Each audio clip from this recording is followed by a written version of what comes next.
Matthew 11, verse 25 to 28.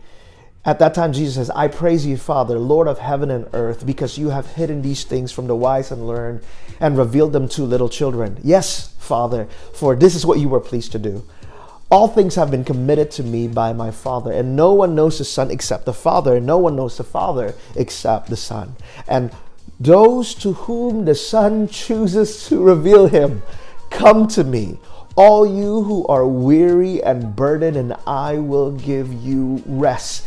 What a wonderful promise that God gave us. It was true then, the time that Jesus spoke it, and it is still true today. And the time that we are living in, it shifts or it differs a little bit, but the underlying tone is still the same. It is still a society driven by performance, where your worth is really determined by your work. And the moment you are no longer be able to contribute to society, you are now useless, you are now worthless, you are now cast aside. And yet this is the crowd to whom Jesus spoke to and to whom Jesus gave an invitation to. Come to me, those who are tired and weary, those who are burdened and heavy laden, and the different translations, and it's communicating the same thing. Those who are sick and tired of religion.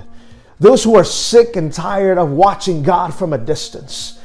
Those who are sick and tired of waiting and to listen to a God who would not answer their prayer. They are tired and weary of not being able to rest.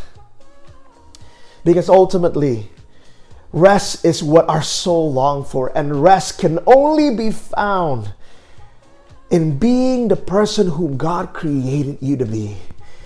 In that time, the Pharisees was crying out, don't, so that you can be who God made you to be.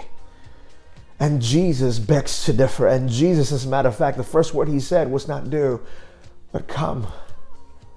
I don't know about you, but that is an invitation from a father to his children. He says, come, let me hold you, let me embrace you.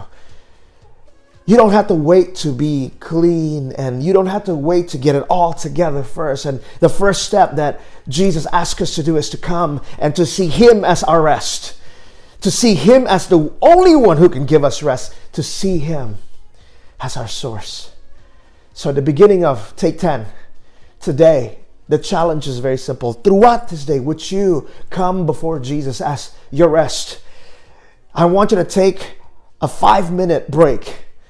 As you listen to this, after you listen to this message, the next 5 minutes, I want you to spend time just declaring that he is your rest, that he is the only one who can give rest to your soul. And as you begin to do so, can I tell you this? Your source determines your rest. Not your sleep, but your source. Who is your source? Is Jesus your source of rest today?